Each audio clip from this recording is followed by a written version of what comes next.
Hai, jumpa lagi dengan Dio Donghua. Kali ini menceritakan bagaimana Han Li pergi ke kota Giok Putih untuk mengikuti dakwah dari salah satu tokoh legendaris sekte. Sambil menunggu acara berlangsung, dia mengikuti beberapa pertukaran dan lelang di sana. Bagaimanakah kisahnya? Mari kita ikuti. Jangan lupa untuk like dan subscribe.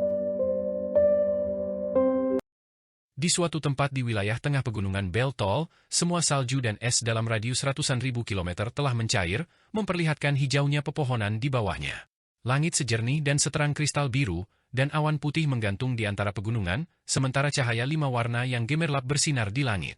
Burung bangau yang tak terhitung jumlahnya terbang di antara awan sambil mengeluarkan suara nyaring, dan seluruh tempat itu menyerupai surga abadi. Di tengah area tersebut terdapat gunung putih murni yang sangat halus dan seragam, menyerupai pilar giok putih raksasa. Gunung itu terbelah di tengah dengan penampang yang sangat halus, tampak seolah-olah telah dibelah menjadi dua oleh pisau raksasa, menciptakan dataran tinggi yang berfungsi sebagai plaza.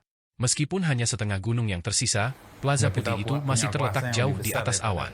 Di tengah plaza terdapat platform giok putih raksasa yang tingginya hampir 10.000 kaki dengan banyak rune terukir di permukaannya. Sebuah tangga membentang dari platform hingga ke ujung plaza, dan terdapat ribuan bantal bundar yang diletakkan di anak tangga. Tanah di sekitar plaza juga dipenuhi dengan bantal-bantal yang tak terhitung jumlahnya yang membentang hingga ke tepi plaza, dan platform di puncak giok putih inilah tempat upacara khotbah akan berlangsung. Sebelum upacara dimulai, plaza benar-benar sepi. Tidak lebih dari beberapa ratus kilometer dari puncak giok putih terdapat sebuah kota yang membentang ribuan kilometer, lengkap dengan pagoda dan pavilion mewah yang tak terhitung jumlahnya yang tersembunyi di dalam awan dan kabut. Berbeda dengan puncak giok putih yang sepi, kota ini sangat ramai dan sibuk, dan terdapat banyak sekali garis cahaya yang melayang di udara di atas kota. Sesekali, orang-orang akan terbang keluar kota ke berbagai arah, sementara yang lain berkumpul menuju kota dari kejauhan. Tepat pada saat ini, seberkas cahaya biru datang dari kejauhan, lalu memudar dan menampakkan Han Li. Ia mengarahkan pandangannya ke puncak giok putih di kejauhan, lalu dengan cepat mengalihkan pandangannya sebelum turun menuju kota di bawah. Seluruh kota diselimuti penghalang cahaya biru yang besar dengan murid-murid aliran naga api ditempatkan di sekelilingnya. Setibanya di sana, Han Li segera disambut oleh seorang murid muda aliran naga api yang membungkuk dalam-dalam ke arah Han Li setelah melihat jubah tetua sektenya, lalu berkata, "Selamat datang, tetua yang terhormat. Mohon maaf atas keterlambatannya, tetapi menurut peraturan sekte, siapapun yang memasuki kota giok putih harus terlebih dahulu diverifikasi identitasnya." "Baiklah," jawab Han Li sambil mengeluarkan lencana tetuanya. Murid muda itu mengeluarkan jimat giok putih yang ia ayunkan ke lencana Han Li, dan lapisan cahaya putih muncul dari jimat tersebut untuk membentuk layar kecil cahaya putih yang menampilkan gambar dan informasi Han Li. Murid itu melirik informasi di layar cahaya, lalu membalikkan tangannya untuk mengeluarkan lencana biru langit sambil berkata, "Terima kasih atas kerja sama Anda, Tetua Li. Saya akan segera membuka pembatasannya untuk Anda." Dengan lambaian lencana itu, seberkas cahaya biru melesat keluar dari dalamnya sebelum menghilang ke dalam penghalang cahaya yang menyelimuti kota. Penghalang cahaya itu kemudian bergetar sebelum sebuah lubang yang cukup besar untuk dilewati seseorang muncul di permukaannya, dan Han Li menyimpan lencana tetuanya sebelum terbang ke kota melalui lubang tersebut. Ia berjalan menyusuri jalan, memasuki kota lebih dalam sambil mengamati sekitarnya, dan sedikit rasa terkejut segera muncul di matanya. Baru setelah memasuki penghalang cahaya ia menyadari betapa indah dan mewahnya bangunan-bangunan di kota itu. Jalan-jalan yang lebar membentang di seluruh kota seperti jaring laba-laba, dan dipenuhi dengan toko-toko mewah, menghadirkan pemandangan menakjubkan yang tidak kalah dengan kota-kota besar yang pernah dilihatnya sebelumnya. Di luar kultivasinya, ia telah sering melakukan perjalanan ke pegunungan Beltol selama beberapa tahun terakhir, tetapi ia belum pernah mengunjungi tempat ini sebelumnya. Toko-toko yang berjejer di sepanjang jalan menjual berbagai macam barang, termasuk bahan-bahan, pil, dan harta karun, yang semuanya berkualitas tinggi. Barang-barang yang dijual sama sekali tidak kalah dengan barang-barang yang dijual di pasar-pasar di aliran naga api, dan ada beberapa barang yang sangat jarang terlihat bahkan di pasar-pasar tersebut. Banyak pemilik toko jelas bukan murid aliran naga api. Sebaliknya, mereka kemungkinan besar berasal dari kekuatan bawahan aliran naga api, dan mereka bertujuan untuk menjual beberapa produk lokal khusus menjelang upacara dakwah. Setelah berjalan-jalan di sepanjang jalan, Han Li berhenti di depan sebuah toko bahan. Dari pintu masuk, ia dapat melihat puluhan rak di dalamnya, yang semuanya dipenuhi dengan bahan-bahan berharga. Saat ini, toko itu dipenuhi pelanggan, dan bisnis tampaknya sedang berkembang pesat. Setelah jeda singkat, Han Li masuk ke toko, dan ia langsung disambut oleh seorang pelayan muda berjubah merah. "Bahan apa yang Anda cari, Pak?" Kami memiliki persediaan lengkap semua jenis bahan minuman beralkohol dengan harga yang kompetitif. Sebelum pelayan muda itu sempat menyelesaikan ucapannya, seorang pria tua yang tampaknya adalah pemilik toko buru-buru menghampiri Han Li sambil berkata, "Pergilah lihat apakah pelanggan lain membutuhkan bantuan, saya akan melayani pelanggan ini sendiri." Pelayan muda itu sedikit ragu mendengar ini, lalu segera pergi. "Selamat datang, sesepuh yang terhormat. Bahan apa yang Anda cari hari ini?" "Saya berasal dari klan Yi di Barat, dan klan kami telah menjual bahan-bahan spiritual selama beberapa generasi. Kami adalah bisnis yang bereputasi baik, dan saya yakin Anda tidak akan kecewa dengan barang dagangan kami," kata pria tua itu dengan hormat. Han Li tidak membuang waktu untuk berbicara, ia segera mengeluarkan selembar kertas giok yang berisi daftar bahan-bahan yang tersisa yang tercantum dalam resep pil Dao, serta 2 bahan utama lainnya untuk memurnikan pil 1000 sumbu. Pria tua itu menerima slip giok dari Han Li, tetapi setelah memeriksa isinya, raut wajahnya menunjukkan penyesalan sambil berkata, "Ini semua adalah barang-barang yang sangat berharga, dan saya khawatir toko kami tidak memiliki apa yang Anda cari." "Apakah Anda tahu di mana saya bisa membeli barang-barang ini?" tanya Han Li. "Aku hanya pernah melihat bahan-bahan ini dalam kitab suci, dan aku belum pernah mendengar ada yang menjualnya," jawab pria tua itu sambil menggelengkan kepalanya. Han Li mengangguk tenang sebagai jawaban, lalu mengambil kembali slip gioknya sebelum berbalik untuk pergi, dan pria tua itu buru-buru menemaninya keluar dari toko. Setelah keluar dari toko, Han Li terus berjalan di sepanjang jalan, dan tak lama kemudian, ia sampai di toko bahan-bahan besar lainnya. Tak lama kemudian, ia keluar dari toko, sekali lagi tanpa keberuntungan, tetapi ia tetap tenang saat melanjutkan perjalanannya. Hampir sehari kemudian, Han Li keluar dari toko bahan-bahan besar di pusat kota, dan ekspresinya tidak menunjukkan banyak emosi, tetapi di dalam hatinya, ia mulai merasa sangat frustrasi. Sejauh ini, ia telah mengunjungi sebagian besar toko bahan-bahan di kota, namun ia tidak hanya tidak dapat menemukan apa yang dicarinya, ia bahkan tidak dapat mengumpulkan petunjuk tentang di mana ia dapat menemukan bahan-bahan dalam daftarnya. Masih ada beberapa toko yang bisa ia kunjungi, tetapi karena toko-toko terbesar tidak memiliki apa yang ia cari, peluangnya untuk berhasil di toko-toko yang tersisa sangat kecil.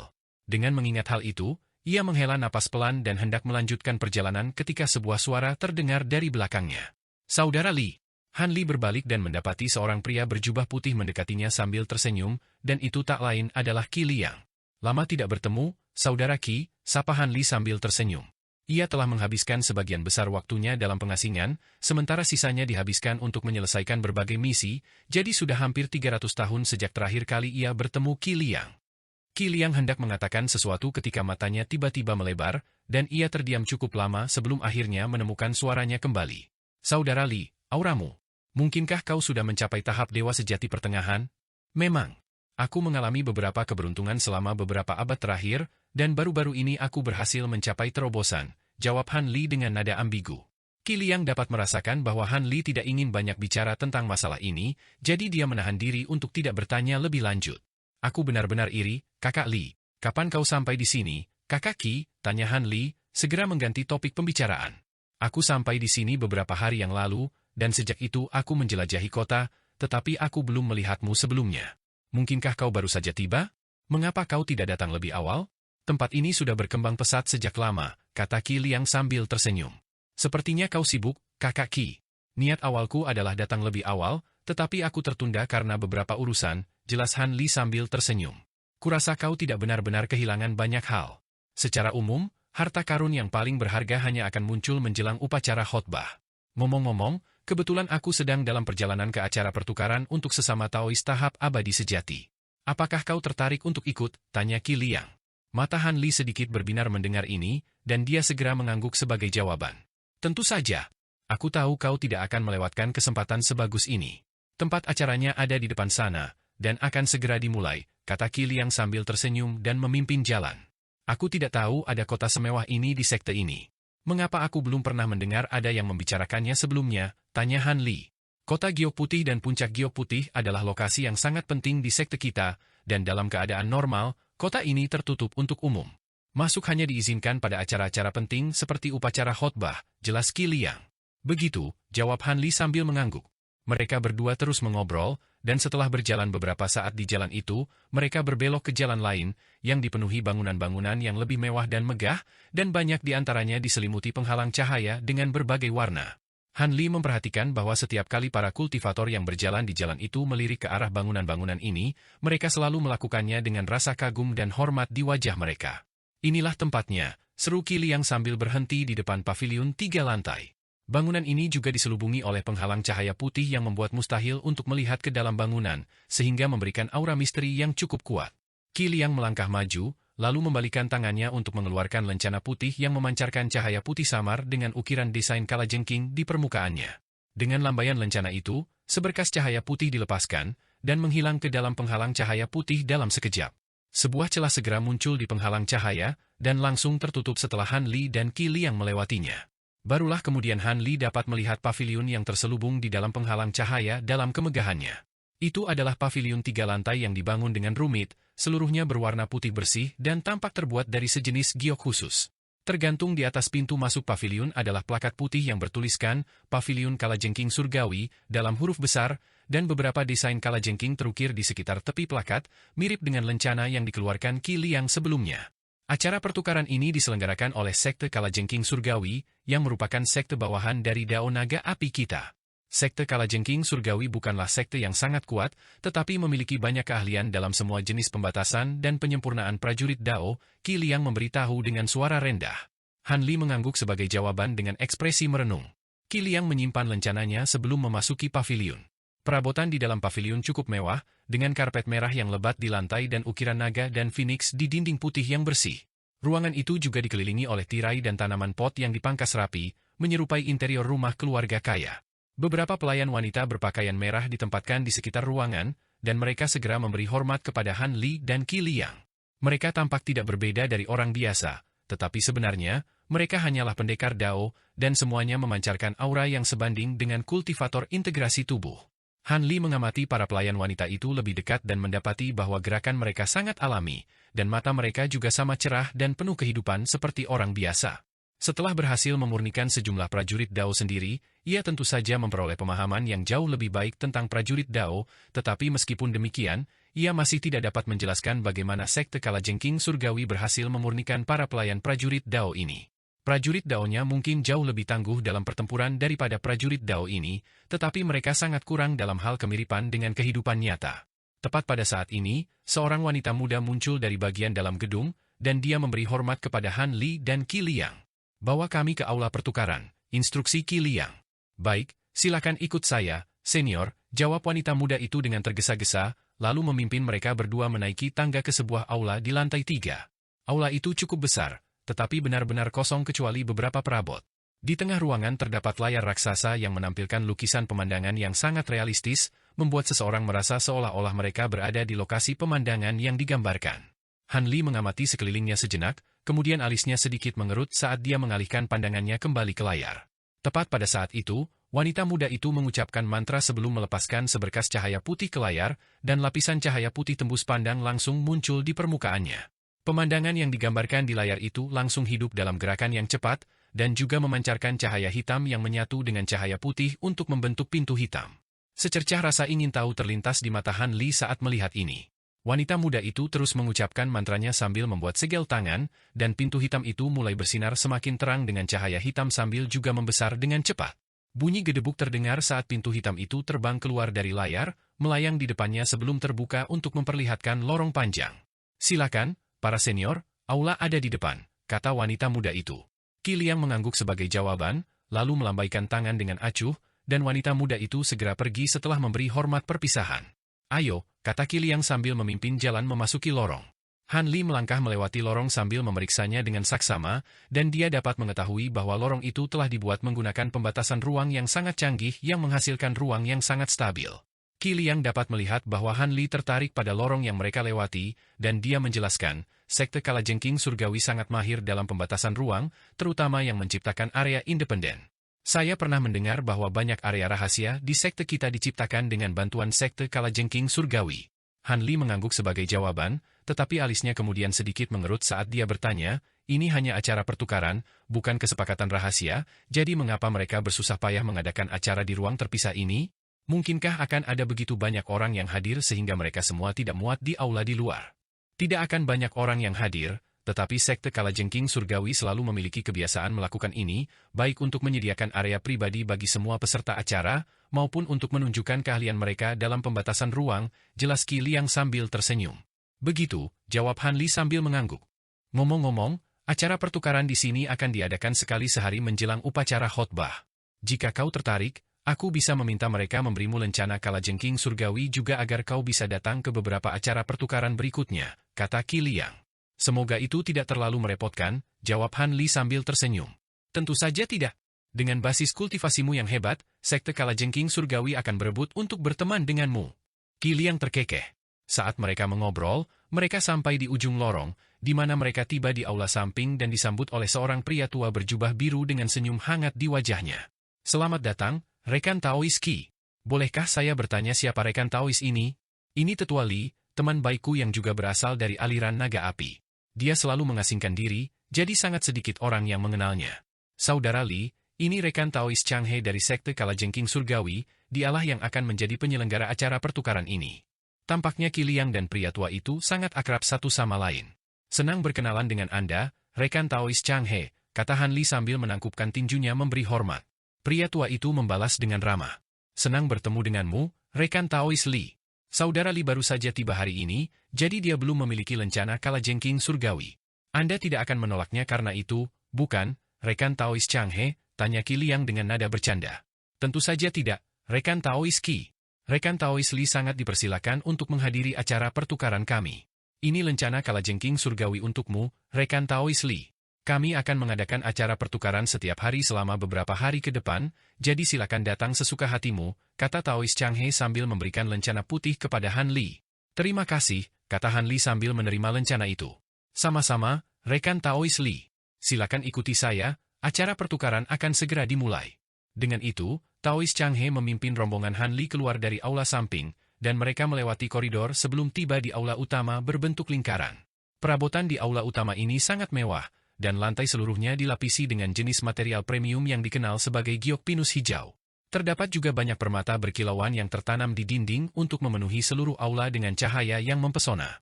Sebuah kuali kecil kuno ditempatkan di setiap 4 sudut aula, dan terdapat sebatang dupa kuning yang menyala di setiap kuali, mengeluarkan aroma yang halus dan elegan. Di tengah aula terdapat meja bundar besar, di sekelilingnya terdapat sekitar 2 lusin kursi. Meja dan kursi semuanya terbuat dari sejenis material giok biru yang memancarkan energi sejuk dan menyegarkan, jelas menunjukkan bahwa ini adalah jenis material berharga. Pada saat ini, sudah ada sekitar selusin kultivator dewa sejati yang duduk di sekitar meja, dan semua orang segera menoleh untuk melihat trio Han Li saat mereka masuk. Beberapa dari mereka tampaknya mengenal Qi Liang, dan mereka hanya melirik Han Li beberapa kali sebelum mengalihkan pandangan mereka. Han Li tidak melakukan kontak mata dengan siapapun, dan baru setelah duduk ia mulai mengamati orang-orang di sekitarnya. Hampir separuh dari orang-orang yang hadir adalah tetua aliran naga api, tetapi Han Li hanya mengingat 2 atau 3 di antaranya. Adapun mereka yang berasal dari luar aliran naga api, tentu saja dia tidak mengenal siapapun. Qi Liang memiliki lingkaran sosial yang luas dan mulai mengobrol dengan banyak orang lain yang hadir, dan suasana di aula secara bertahap mulai sedikit lebih hidup. Han Li tidak ikut serta dalam percakapan, hanya duduk diam sambil dengan santai mengamati sekeliling meja. Dengan indera spiritual yang luar biasa ini, dia dapat langsung menentukan bahwa sebagian besar kultivator yang hadir berada di tahap awal dewa sejati, sementara hanya 2 yang berada di tahap pertengahan dewa sejati. Salah satu dari 2 orang itu adalah seorang pria paruh baya bertubuh gemuk yang mengenakan jubah tetua aliran naga api. Dia memiliki kumis tipis dan sepasang mata yang terus-menerus melirik ke sana kemari, membuatnya menyerupai tikus gemuk namun licik. Kultivator dewa sejati tingkat menengah lainnya adalah seorang pria tua berjubah putih dari luar aliran naga api, dan dia duduk dengan mata tertutup, tidak memperhatikan orang-orang di sekitarnya. Tetua daun naga api yang bertubuh gemuk itu tampaknya menyadari tatapan Han Li, dan ia balas menatap Han Li sebelum tersenyum, menyebabkan kumisnya sedikit bergoyang dalam pemandangan yang agak lucu. Han Li agak geli dengan hal ini, tetapi tentu saja ia tidak akan menunjukkan kegeliannya. Ia mengangguk sedikit kepada tetua yang bertubuh gemuk itu, namun tepat saat ia hendak mengalihkan pandangannya, lapisan cahaya hitam tiba-tiba muncul di mata tetua yang bertubuh gemuk itu sebelum dengan cepat berubah menjadi sepasang pusaran kecil. Ledakan kekuatan aneh meletus dari pusaran tersebut untuk menjebak tatapan Han Li, dan tiba-tiba, Han Li mendapati dirinya berada di dunia yang dipenuhi kabut putih. Beberapa wanita muda muncul dari kabut, dan pakaian kerudung tipis mereka tidak menyisakan banyak ruang untuk imajinasi saat mereka melakukan berbagai macam gerakan menggoda ke arah Han Li dengan tubuh mereka yang memikat. Han Li langsung menyadari bahwa ini adalah ilusi, dan ia tidak memperhatikan wanita-wanita di sekitarnya saat ia menghembuskan napas dengan lembut. Semua wanita di sekitarnya langsung menghilang, dan retakan yang tak terhitung jumlahnya tiba-tiba muncul di dunia kabut putih di sekitarnya tanpa peringatan, yang kemudian pecah dan menampakkan kembali aula tempat Han Li berada. Tetua bertubuh gemuk itu sedikit gemetar, dan cahaya hitam di matanya menjadi kacau sebelum memudar, memperlihatkan ekspresi terkejut di matanya. Han Li menatap dingin ke arah tetua bertubuh gemuk itu, yang kemudian dibalas dengan senyum meminta maaf. Ini hanyalah bentrokan yang sangat tersembunyi antara keduanya, tetapi semua kultivator lain yang hadir berada di tahap abadi sejati, jadi hal ini tentu saja tidak luput dari perhatian mereka, dan mereka semua agak terkejut dengan kejadian ini. Pria itu adalah seorang tetua tingkat dewa sejati menengah yang cukup terkenal di sekte kita. Namanya Xu Tiansheng, dan ilusi adalah keahliannya. Dia bukan orang jahat, tetapi dia sangat nakal dan sering menggunakan ilusinya untuk mengerjai orang lain. Tenang saja, dia tidak memiliki niat buruk, jelas Qi Liang kepada Han Li melalui transmisi suara. Memang benar bahwa ilusi tadi tidak mencoba untuk menyakitinya dengan cara apapun, jadi Han Li memutuskan untuk tidak melanjutkan masalah itu, hanya mengalihkan pandangannya dan tidak lagi memperhatikan Xu Tiansheng. Xu Tiansheng cukup lega melihat ini, tetapi dia masih sesekali melirik Han Li dengan rasa ingin tahu. 1 jam berlalu, dan selama waktu ini, 2 dewa sejati lagi tiba. 15 menit lagi berlalu tanpa kedatangan baru, dan pria tua berjubah putih itu membuka matanya sambil berkata dengan suara dingin, "Sudah waktunya kita mulai, bukan, rekan Taois Changhe? Saya masih memiliki urusan yang harus diurus setelah ini." Ekspresi ragu-ragu muncul di wajah Taois Changhe saat mendengar ini. Masih ada waktu tersisa hingga waktu mulai yang dijadwalkan, tetapi tampaknya tidak ada orang lain yang akan muncul. Baiklah, mari kita mulai. Ada 19 rekan Taois yang menghadiri acara pertukaran ini. Atas nama Sekte Kalajengking Surgawi kami, saya ingin mengucapkan terima kasih atas dukungan Anda. Taois Changhe berdiri dan menangkupkan tinjunya memberi hormat kepada semua yang hadir sambil berbicara. Mari kita lewati semua formalitas dan mulai, rekan Taois Changhe, kata seorang tetua daun naga api berwajah persegi. Meskipun berulang kali ditegur, Taois Changhe sama sekali tidak kesal saat ia menyatakan, sepertinya semua orang cukup terburu-buru. Aturan acara pertukaran ini sama seperti sebelumnya. Setiap orang bergiliran memamerkan harta karun yang telah mereka siapkan, kemudian memberikan deskripsi singkat tentang harta karun tersebut, serta apa yang Anda cari sebagai imbalannya. Jika kedua belah pihak menyetujui kesepakatan tersebut, maka akan diselesaikan. Selain itu, Sekte Kalajengking Surgawi kami hanya menyediakan tempat ini, dan kami melakukannya secara gratis, jadi jika ada perselisihan yang timbul setelah pertukaran dilakukan, kami tidak bertanggung jawab. Dengan demikian, mari kita mulai. Begitu suaranya menghilang, seorang pria botak yang duduk di sebelahnya segera berdiri. Pria itu menepuk kantong penyimpanan yang terikat di pinggangnya, dan sebuah kotak giok biru muncul di tangannya. Kotak giok itu dikelilingi oleh kabut biru tipis, dan memancarkan aura yang sangat dingin. Jelas bahwa kotak itu berisi sesuatu yang luar biasa, dan perhatian semua orang langsung tertuju padanya. Ekspresi puas muncul di wajah pria botak itu melihat reaksi semua orang, dan dia membuka kotak itu perlahan dan hati-hati untuk memperlihatkan kristal biru seukuran kepalan tangan dengan cahaya biru seperti cairan yang mengalir di sekitarnya. Kristal itu memancarkan aura es yang disertai dengan fluktuasi kekuatan hukum yang samar, dan begitu terungkap, suhu udara di aula anjlok, menyebabkan semua uap air di udara membeku menjadi kristal es, menghadirkan pemandangan yang indah untuk dilihat. Ini adalah sepotong kristal es berurat biru. Kristal ini hampir tidak dapat dihancurkan dan mengandung ki es yang sangat dahsyat, menjadikannya bahan yang ideal untuk memurnikan harta abadi atribut es, kata pria berani itu dengan ekspresi bangga.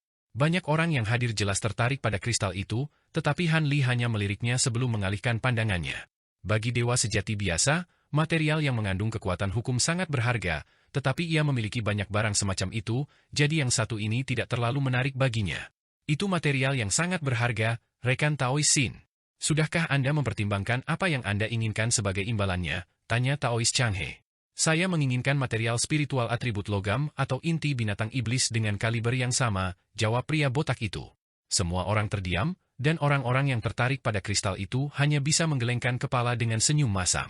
Kristal glasial berurat biru memang material yang berharga, tetapi apa yang ia minta sama berharga dan langkanya. Alis pria botak itu sedikit mengerut saat melihat ini. Saya tidak memiliki salah satu dari dua hal yang Anda sebutkan, tetapi saya bersedia membeli kristal itu dari Anda menggunakan batu asal abadi, kata seorang pria tua bertopi bundar. Saat ini aku tidak kekurangan batu asal abadi. Jika tidak ada yang bisa menawarkan apa yang kuminta, maka aku akan menyimpan kristal ini untuk sementara, jawab pria botak itu sambil menutup kotak giok dan duduk kembali. Pria tua bertopi bundar itu hanya bisa menghela napas sedih sebagai tanggapan. Setelah pria botak itu duduk, wanita muda yang duduk di sebelahnya berdiri, lalu mengayunkan tangannya di udara untuk mengeluarkan 4 atau 5 tulang biru, yang semuanya memancarkan cahaya biru samar.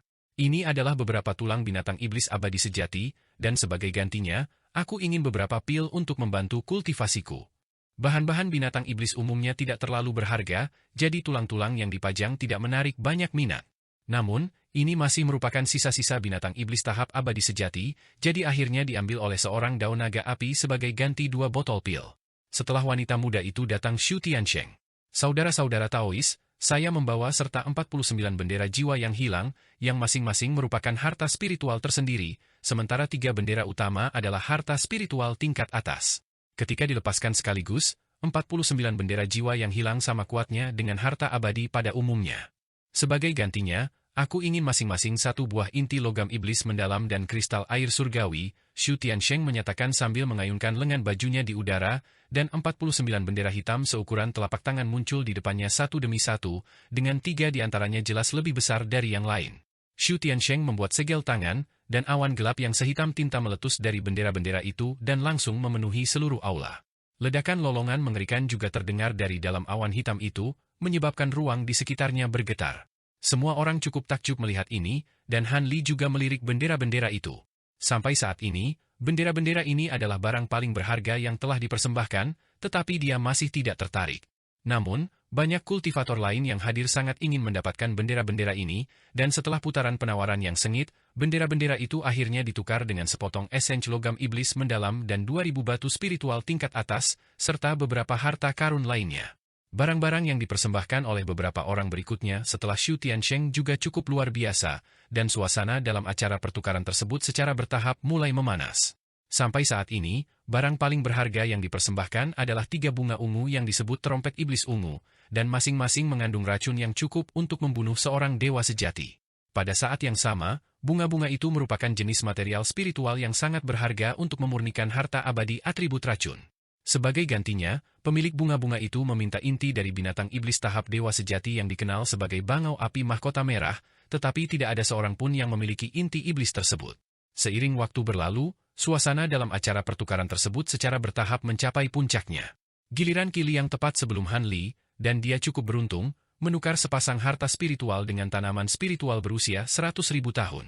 Akhirnya, giliran Han Li, dan dia mengayunkan lengan bajunya di atas meja untuk mengeluarkan 2 barang, yaitu bola hitam dan kristal merah tua seukuran kepala manusia. Bola hitam itu adalah inti iblis dari tunggangan bangau hitam Zhongluan, sedangkan kristal merah tua itu adalah material yang mengandung kekuatan hukum api yang diperolehnya dari pria tua kurus itu. Melalui beberapa penyelidikan, Han Li menemukan bahwa ini adalah jenis material yang dikenal sebagai kristal api awan merah muda, dan meskipun mengandung kekuatan hukum atribut api, keterbatasan alaminya berarti bahwa ia tidak dapat menampung sejumlah besar kekuatan spiritual atribut api, sehingga membuatnya tidak cocok untuk digunakan sebagai material pemurnian alat. Namun, ia memiliki kegunaan alternatif, yaitu untuk menjinakkan kekuatan spiritual atribut api. Kekuatan spiritual atribut api umumnya sangat ganas, namun setiap kekuatan spiritual atribut api yang dilewatkan melalui sepotong kristal api awan merah muda akan langsung menjadi sangat lembut dan jinak. Justru karena alasan inilah kristal ini menjadi salah satu material terbaik untuk memurnikan kuali pil atau kuali pemurnian alat. Bahkan jika hanya sedikit kristal ini ditambahkan ke dalam kuali, stabilitasnya akan meningkat secara signifikan. Bongkahan kristal api awan merah muda ini jelas cukup besar untuk memurnikan kuali yang luar biasa, jadi pasti akan laku dengan harga yang sangat tinggi di sekte yang mahir dalam pemurnian pil atau alat. Dibandingkan dengan kristal api awan merah muda, inti iblis hitam juga sangat berharga, tetapi jauh kurang berharga. Taois Changhe awalnya sedikit ragu saat melihat kristal api awan merah muda, kemudian tatapan intens muncul di matanya saat ia menatap kristal itu tanpa berkedip, dan ia sangat bersemangat hingga pipinya sedikit memerah. Sebagian besar orang yang hadir tidak dapat mengidentifikasi kristal ini, tetapi mereka dapat mengetahui dari ekspresi Taois Changhe bahwa itu adalah barang yang sangat berharga, dan mereka mulai bertanya satu sama lain tentangnya melalui transmisi suara. Aku memiliki inti binatang iblis tahap abadi sejati dan sepotong kristal api awan merah muda. Aku ingin menukar inti binatang iblis itu dengan buah sumbu 1000 dan akar teratai kristal darah, yang keduanya harus berusia lebih dari 50.000 tahun, dan aku akan menerima siapapun dari daftar 9 bahan untuk kristal api awan merah muda, Han Li menyatakan, lalu menyebutkan daftar 9 bahan yang dicarinya. Kegembiraan di mata semua orang perlahan memudar setelah mendengar apa yang dikatakan Han Li, dan keheningan yang panjang pun terjadi. Tepat pada saat itu, pria tua berjubah putih itu memecah keheningan, dan sambil menatap inti binatang iblis hitam itu, ia berkata, "Aku memiliki buah sumbu 1000, tetapi tidak memiliki akar teratai kristal darah. Apakah kau mau menerima sesuatu yang lain sebagai pengganti? Izinkan saya melihat buah sumbu 1000 Anda terlebih dahulu," kata Han Li. Pria tua berjubah putih itu mengeluarkan sebuah kotak kayu biru, tetapi alih-alih langsung melemparkannya ke Han Li, ia bertanya, "Bisakah saya melihat inti iblis itu lebih dekat juga, rekan Taois?" "Tentu saja," jawab Han Li sambil tersenyum, lalu mengayunkan tangannya di udara untuk melepaskan semburan cahaya biru yang membawa inti iblis itu ke pria tua tersebut. Sebagai balasannya, pria tua berjubah putih itu juga melemparkan kotak kayunya ke Han Li.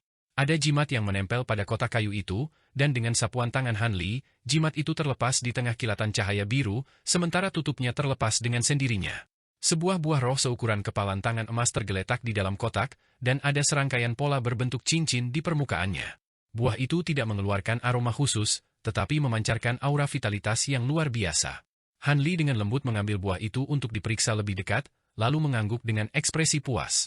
Ini memang buah Myriad Axis, dan usianya setidaknya 60.000 hingga 70.000 tahun, jadi cukup tua untuk kebutuhan pemurnian pilnya. Selain itu, inti buahnya juga sama sekali tidak rusak, sehingga ia dapat menanamnya.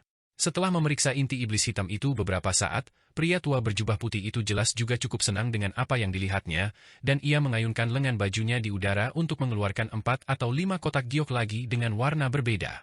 "Seperti yang kukatakan, aku tidak memiliki akar teratai kristal darah, tetapi barang-barang ini seharusnya sebanding nilainya."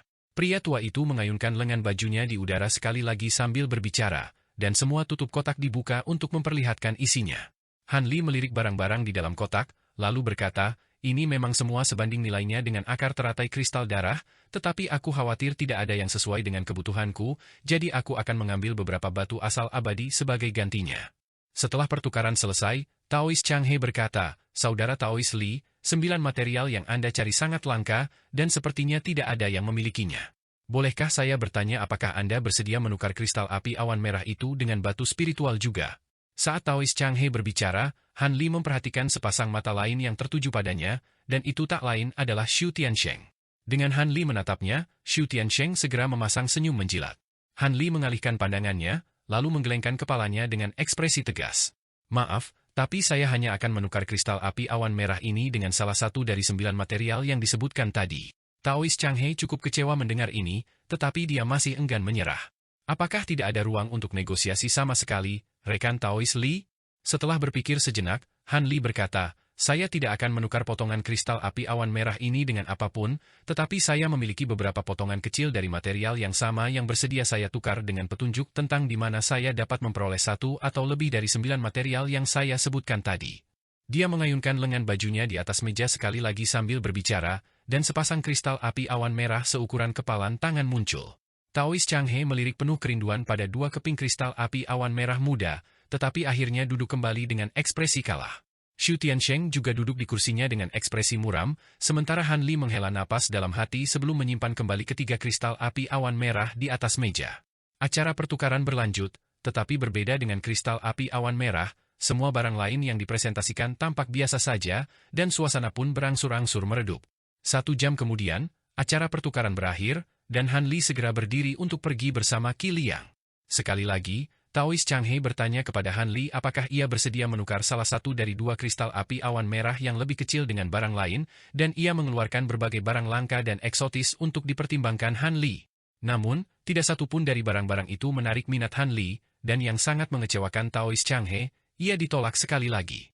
Namun, Han Li meninggalkan sebuah lempengan susunan komunikasi kepada Taois Chang He agar ia dapat menghubungi Han Li jika ia menemukan salah satu dari 9 barang tersebut atau berita tentang salah satunya.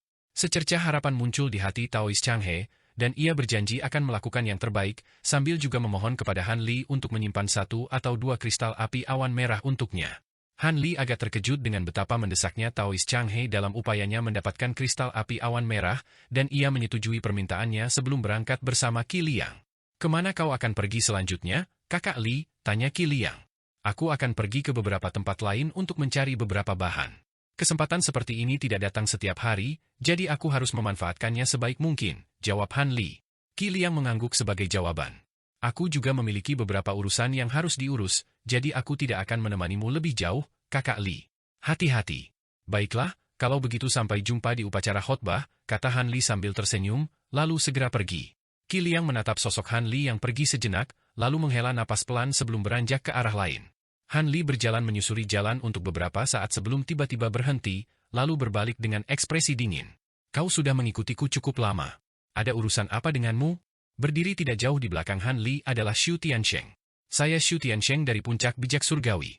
Mohon maaf atas tindakan kasar saya selama acara pertukaran tadi, rekan Taois Li, kata Xu Tiansheng dengan sungguh-sungguh sambil menangkupkan tinjunya memberi hormat. Ekspresi Han Li sedikit melunak setelah mendengar ini, dan dia berkata, jangan khawatir, itu bukan masalah besar. Pertanyaan saya adalah mengapa Anda mengikuti saya? Terima kasih atas pengertian Anda, rekan Taois Li. Saya datang ke sini untuk bertanya apakah Anda berencana untuk melanjutkan pencarian materi yang Anda sebutkan selama acara pertukaran tadi, jelas Xu Tiansheng. Saya tidak suka bertele-tele, jadi jika Anda ingin menyampaikan sesuatu, sampaikan saja secara langsung, kata Han Li. Sejujurnya, aku punya informasi tentang di mana kau bisa mendapatkan salah satu bahan itu, tapi aku tidak ingin mengatakannya di depan semua orang tadi, jawab Xu Tiansheng dengan ekspresi serius di wajahnya. Mata Han Li langsung berbinar mendengar ini. Bahan apa yang kau punya informasinya? Xu Tiansheng membuka mulutnya untuk menjawab, tetapi kemudian mengurungkan niatnya. Han Li bisa melihat bahwa Xu Tiansheng ragu-ragu, jadi dia berkata, tenang saja, tawaran yang kubuat tadi masih berlaku. Jika kau bisa memberiku informasi tentang salah satu bahan itu, maka kau bisa mendapatkan salah satu kristal api awan merahku. Yah, aku memang punya informasi tentang salah satu bahan itu, tapi bukan salah satu dari 9, melainkan akar teratai kristal darah, kata Xu Tiansheng. Han Li sedikit ragu mendengar ini, lalu mengangguk sebagai jawaban. Baiklah, itu juga salah satu yang kucari. Apa yang kau inginkan sebagai imbalan atas informasi ini? Aku tahu kau orang yang sangat lugas, jadi aku langsung saja ke intinya. Aku ingin menukar informasi yang kumiliki dengan kristal api awan merah muda, kata Xu Tiansheng sambil tersenyum. Han Li tidak memberikan tanggapan. Xu Tiansheng menarik napas dalam-dalam, lalu melanjutkan, aku tahu akar teratai kristal darah nilainya lebih rendah daripada 9 bahan lain yang kau sebutkan, jadi aku bersedia memberikan beberapa batu asal abadi juga sebagai imbalan untuk sepotong kecil kristal api awan merah muda. Tidak perlu. Akar teratai kristal darah juga salah satu yang kucari, jadi aku tidak akan meminta batu asal abadi tambahan, kata Han Li sambil menggelengkan kepalanya.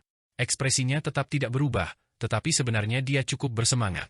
Dibandingkan dengan 9 bahan yang dibutuhkan untuk pemurnian pil Dao, dia sebenarnya lebih memilih mendapatkan akar teratai kristal darah karena itu adalah bahan terakhir yang kurang untuk memurnikan pil sumbu tak terhingga.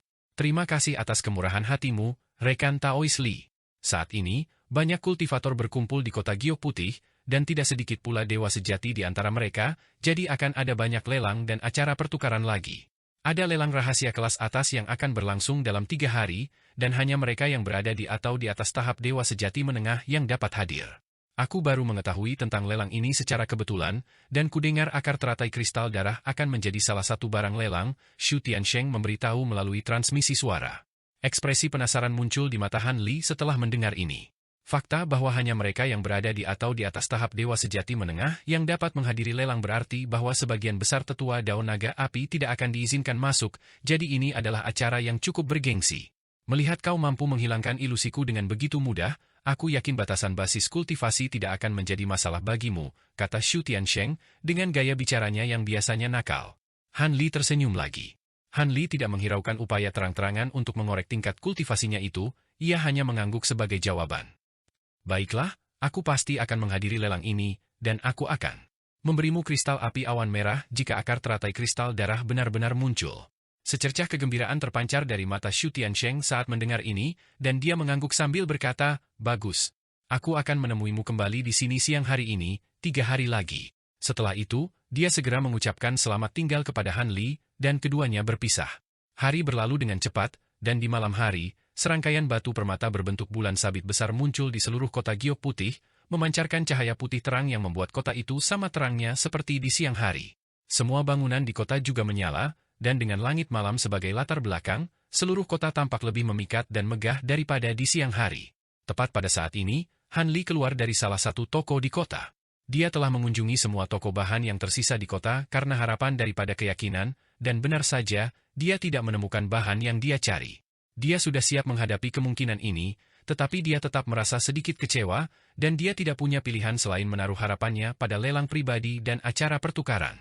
Namun, penjelajahannya di kota itu tidak sepenuhnya sia-sia. Misalnya, ia telah mengetahui dari pemilik salah satu toko bahwa acara pertukaran lain akan diadakan keesokan harinya. Acara pertukaran ini kemungkinan akan lebih kecil daripada yang diadakan di Paviliun Kalajengking Surgawi, tetapi Han Li tidak akan melewatkannya. Beberapa saat kemudian, Han Li tiba di jalan yang cukup sepi yang dipenuhi penginapan. Setelah menjelajahi kota seharian penuh, ia mungkin tidak terlalu lelah, tetapi tetap saja waktunya untuk beristirahat. Setelah melihat-lihat sebentar, ia memilih salah satu penginapan kecil dan meminta kamar yang tenang, lalu ia diantar oleh seorang karyawan penginapan ke kamar di lantai 3. "Selamat malam, dan jika Anda membutuhkan sesuatu, panggil saja saya," kata karyawan itu.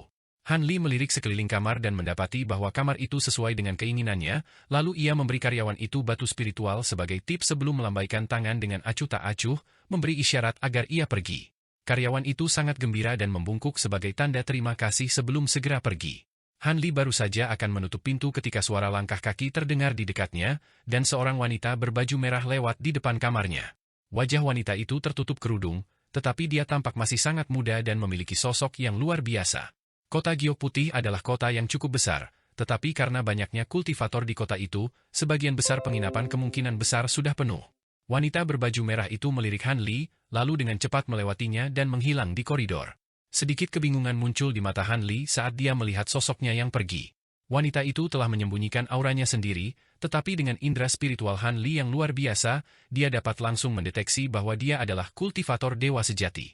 Saat ini, dewa sejati sangat banyak di kota Giok Putih, tetapi wanita ini membuat Han Li merasa familiar, seolah-olah dia pernah melihatnya di suatu tempat. Namun, dia tidak ingat persis di mana dia pernah melihatnya, jadi dia hanya bisa mengesampingkan pikiran itu. Setelah menutup pintu, Han Li memasang lapisan pembatas di ruangan itu, lalu duduk dengan kaki bersilang di tempat tidur. 3 hari berlalu begitu cepat, dan Han Li tiba di tempat pertemuan pada siang hari. Xu Tiansheng sudah menunggu di sana, dan dia segera menyambut Han Li dengan senyum lebar. "Selamat datang, rekan Taois Li." Han Li hanya mengangguk sebagai jawaban. "Tempat lelangnya agak terpencil, jadi silakan ikut saya," rekan Taois Li. Xu Tiansheng berkomunikasi melalui transmisi suara, lalu memimpin jalan. Mereka berdua berjalan menyusuri jalanan dalam diam, dan baru setelah berjalan hampir 1 jam mereka tiba di sebuah toko kecil yang terpencil. Toko itu tidak memiliki pelanggan, dan hanya ada seorang pemilik toko tua yang beristirahat di kursi malas di belakang meja kasir, tampak seperti akan tertidur kapan saja. Xu Tiansheng tersenyum kepada Han Li, lalu mengetuk meja beberapa kali sambil berteriak, "Bangun dan bersinar, Pak Gu." Pria tua di belakang meja membuka matanya dan melirik Xu Tiansheng dan Han Li dengan malas, lalu perlahan duduk sambil menguap dan bertanya dengan suara serak, "Apa yang ingin Anda beli?" "Tentu saja, yang terbaik yang ditawarkan toko Anda." Xu Tiansheng menggeser jarinya di atas meja, dan Han Li memperhatikan bahwa ia sedang membuat pola aneh dengan jarinya. Ekspresi waspada segera muncul di mata pria tua itu saat melihat ini, dan ia mengangguk sebagai jawaban sebelum berdiri dan berjalan lebih dalam ke dalam toko, diikuti oleh kedua temannya, Han Li dan Xu Tiansheng. Tak lama kemudian, mereka bertiga tiba di sebuah gubuk kayu reot di halaman belakang toko. Pria tua itu mengetuk salah satu dinding gubuk beberapa kali, dan serangkaian retakan terdengar saat lapisan cahaya biru muncul di atas dinding, lalu berubah menjadi pintu biru berkilauan, di baliknya terdapat jalan setapak gelap yang tampaknya mengarah ke bawah tanah. "Tempat lelangnya ada di bawah sana," kata pria tua itu sambil mengeluarkan sepasang topeng putih untuk pasangan Han Li. Beberapa desain bintang dan bulan terukir di topeng-topeng itu, dan topeng-topeng itu memancarkan gelombang cahaya biru dan putih yang bergelombang, memberikan tampilan yang cukup mendalam. Xu Tiansheng menerima topeng-topeng itu, lalu memberikan satu kepada Han Li sebelum memimpin jalan ke lorong. Han Li melirik topeng di tangannya, lalu mengangguk kepada penjaga toko tua itu sebelum melangkah masuk ke lorong. Pintu batu di belakangnya tertutup rapat diiringi suara gemuruh yang samar, dan bagian dalam lorong itu diselimuti kegelapan total. Namun, tingkat kegelapan ini tentu saja tidak akan mengganggu Han Li. Cahaya biru dan putih pada topeng Xu Tiansheng membesar membentuk penghalang cahaya yang menyelimuti seluruh tubuhnya. Han Li cukup penasaran melihat ini. Penghalang cahaya biru dan putih itu mampu menahan bahkan indera spiritualnya, dan juga menyembunyikan sebagian besar aura Xu Tiansheng. Jika bukan karena fakta bahwa mereka berdua telah berdiri bersama sepanjang waktu ini, Han Li akan ragu apakah orang ini benar-benar Xu Tiansheng. Efek penyembunyian aura dari topeng-topeng ini sangat mirip dengan topeng-topeng dari persekutuan sementara, tetapi jauh kurang dibandingkan dengan topeng-topeng persekutuan sementara dalam hal kemampuan mengubah aura. Han Li juga mengenakan topengnya sebelum menyuntikkan beberapa kekuatan spiritual abadi ke dalamnya, tetapi yang mengejutkannya, topeng itu tidak menunjukkan reaksi sama sekali. Han Li sedikit goyah melihat ini, lalu meningkatkan keluaran kekuatan spiritual abadinya. Namun, topeng itu seperti jurang tanpa dasar, dan permukaannya sedikit menyala, tetapi tidak sampai pada tingkat yang sama seperti topeng Shu Tiansheng. Han Li terus meningkatkan keluaran kekuatan spiritual abadi miliknya hingga ia menggunakan sebagian besar kekuatan spiritual abadi di tubuhnya, dan barulah ia berhasil mencapai efek yang sama seperti topeng Shu Tiansheng. Barulah kemudian Han Li menyadari bahwa topeng ini adalah alat yang memverifikasi tingkat kultivasi seseorang, dan bahwa mereka yang berada di bawah tahap dewa sejati menengah tidak akan mampu menggunakannya. Mereka berdua berjalan menyusuri lorong gelap untuk beberapa saat sebelum berbelok dan tiba di sebuah ruangan batu. Di ujungnya terdapat pintu cahaya putih yang memancarkan cahaya lembut dalam kegelapan. Tempat lelang ada di dalam. Shu Tiansheng tampaknya cukup familiar dengan tempat ini, dan dia melangkah melewati pintu cahaya. Penghalang cahaya biru dan putih di sekitarnya beresonansi sesaat dengan pintu cahaya, dan dia tiba-tiba menghilang. Han Li juga melangkah melewati pintu cahaya, setelah itu dia mendapati dirinya berada di sebuah aula dengan Shu Tiansheng berdiri tidak jauh darinya. Han Li mengarahkan pandangannya ke aula dan mendapati bahwa bentuknya oval dan berukuran sekitar 3.000 hingga 4.000 kaki. Perabotan di aula itu cukup mewah, dan lantainya dilapisi dengan batu bata merah tua yang indah, sementara beberapa lentera istana besar dan berukir rumit tergantung di langit-langit. Ada juga banyak batu permata yang tertanam di dinding, tetapi bahkan dengan lentera istana dan batu permata yang berfungsi sebagai sumber cahaya, area tersebut masih agak redup. Ada beberapa lusin kursi besar yang terbuat dari bahan kayu berharga di aula, dan banyak di antaranya sudah terisi, tetapi semua orang yang duduk di kursi juga diselimuti penghalang cahaya biru dan putih, sehingga tidak mungkin untuk mengetahui penampilan mereka yang sebenarnya. Di depan kursi-kursi ini terdapat platform batu pendek, di atasnya diletakkan meja persegi panjang, dan di belakang meja terdapat 3 kursi kosong. Kedatangan duo Han Li tidak menarik banyak perhatian, hanya menarik beberapa pandangan sekilas. Sepertinya lelangnya belum dimulai dengan tenang. "Mari kita cari tempat duduk dulu," kata Shu Tiansheng dengan suara rendah. Han Li mengangguk sebagai jawaban, dan dia serta Shu Tiansheng duduk di sepasang kursi yang bersebelahan di dekat bagian belakang aula. Dari sana, Han Li melihat sekeliling aula, dan sebuah tatapan aneh terlintas di matanya. Ada penghalang cahaya kuning samar di seluruh dinding aula, dan tampaknya tidak terlalu luar biasa, tetapi Han Li dapat merasakan bahwa pembatasan itu sangat tebal dan padat. Pembatasan itu jelas merupakan pembatasan atribut bumi, dan tampaknya telah menarik kekuatan dari bumi yang luas, yang berarti bahwa menyerang pembatasan itu akan setara dengan menyerang seluruh bumi itu sendiri. Pembatasan tingkat lanjut seperti itu sangat jarang, dan menurut perkiraan Han Li, bahkan jika dia mengerahkan seluruh kekuatannya, kemungkinan besar dia tidak akan mampu menembus pembatasan tersebut. Fakta bahwa ada pembatasan yang begitu hebat di tempat lelang menunjukkan bahwa ini benar-benar acara yang sangat bergengsi. Semua orang di aula duduk dengan mata tertutup, dan seluruh aula benar-benar sunyi dan dipenuhi dengan suasana tegang dan berat. 2 jam berlalu begitu cepat, dan selama waktu itu, 2 kultivator lagi tiba di aula, keduanya juga duduk dalam diam. Tepat pada saat itu, sebuah pintu kayu terbuka di sisi aula, dan 3 sosok, 2 tinggi dan 1 pendek, muncul dari dalam. Ketiga sosok ini juga sepenuhnya diselimuti penghalang cahaya biru dan putih yang menyembunyikan penampilan mereka, dan mereka berjalan menuju meja panjang di atas platform batu sebelum duduk di belakangnya, dengan sosok yang lebih pendek berada di tengah. "Maaf telah membuat kalian semua menunggu, rekan-rekan Taois. Sebelum kita memulai lelang, izinkan saya menjelaskan apa yang akan terjadi hari ini," kata sosok pendek itu. Suaranya sangat jelas dan tajam, dan semua orang di bawah platform segera duduk tegak untuk mendengarkan. Lelang ini akan dibagi menjadi 2 bagian. Pada bagian pertama, kami bertiga akan menjalankan lelang seperti biasa, dan setelah lelang, Anda semua dipersilakan untuk naik ke panggung untuk memamerkan barang-barang berharga yang ingin Anda jual atau tukar, dan Anda dapat menegosiasikan persyaratan Anda sendiri tanpa campur tangan dari kami bertiga. Baiklah, tanpa basa-basi lagi, mari kita mulai. Begitu suaranya menghilang, sosok jangkung di sebelah kirinya mengayunkan tangannya di udara untuk mengeluarkan sebuah kotak kayu persegi panjang dengan beberapa jimat yang menempel di atasnya. Sosok pendek itu menerima kotak kayu tersebut, lalu melepaskan jimat-jimat itu sebelum membukanya. Di dalam kotak itu terdapat pedang panjang biru yang tampak kuno, memancarkan cahaya biru menyilaukan yang mengalir di atas bilah pedang seperti air sambil menghasilkan suara percikan samar. Rune-rune biru kecil terlihat melayang di seluruh cahaya biru, dan seluruh pedang memancarkan fluktuasi kekuatan hukum kekuatan. "Itu harta karun abadi," seru seseorang sebelum sosok pendek itu sempat berkata apapun. Mata Han Li sedikit berbinar melihat ini. Fakta bahwa barang lelang pertama adalah harta karun abadi dengan kualitas yang layak tentu saja pertanda baik untuk hal-hal yang akan datang. Memang benar, Saudara Taois. Barang lelang pertama kita adalah pedang pembunuh dewa pembelah laut ini, dan ini adalah harta karun abadi sejati yang mengandung kekuatan hukum air yang sangat besar, jauh lebih besar daripada harta karun abadi biasa. Sosok pendek itu mulai menjelaskan pedang tersebut, dan ia adalah pembicara yang sangat fasih, tanpa ragu memuji pedang itu dan menggambarkannya sebagai senjata tak tertandingi yang akan memberikan kekebalan kepada pemiliknya. Banyak peserta lelang tergoda oleh apa yang mereka dengar, dan mereka sangat ingin lelang segera dimulai. Harga awal untuk pedang pembunuh abadi pembelah laut adalah 60 batu asal abadi, dan setiap tawaran harus naik setidaknya 2 batu asal abadi, kata sosok pendek itu. 60, 65, 70. Begitu suara sosok pendek itu berakhir, serangkaian tawaran langsung membanjiri, dengan cepat menaikkan harga lelang menjadi 130 batu asal abadi. Pada titik ini, hanya segelintir orang yang tersisa yang berpartisipasi dalam lelang, dan akhirnya, pedang itu dibeli seharga 160 batu asal abadi. Han Li memilih untuk tidak mengajukan penawaran.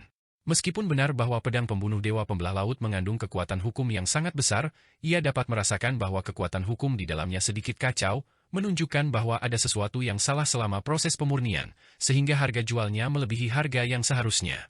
Suasana sudah cukup meriah, dan sosok pendek itu jelas sangat senang melihat ini saat ia menyatakan, barang lelang kedua kami adalah bunga kelahiran jiwa berusia 100.000 tahun. Saya yakin saya tidak perlu memberitahu Anda semua betapa berharganya tanaman spiritual seperti itu. Ini adalah bahan tambahan yang ideal untuk memurnikan avatar. Sosok tinggi di sebelahnya mengeluarkan kotak giok, lalu membukanya untuk memperlihatkan bunga spiritual emas. Banyak pengunjung lelang yang langsung berceloteh setelah melihat ini. Bunga itu tidak sebanding nilainya dengan harta karun abadi, tetapi tentu saja jauh lebih langka. Setelah memuji bunga kelahiran jiwa untuk beberapa saat, sosok pendek itu menyatakan, harga awal adalah 30 batu asal abadi, dan setiap penawaran harus naik setidaknya 1 batu asal abadi. Secercah kejutan terlintas di mata Han Li, dan dia jelas tidak menyangka akan melihat bunga kelahiran jiwa yang begitu tua di sini.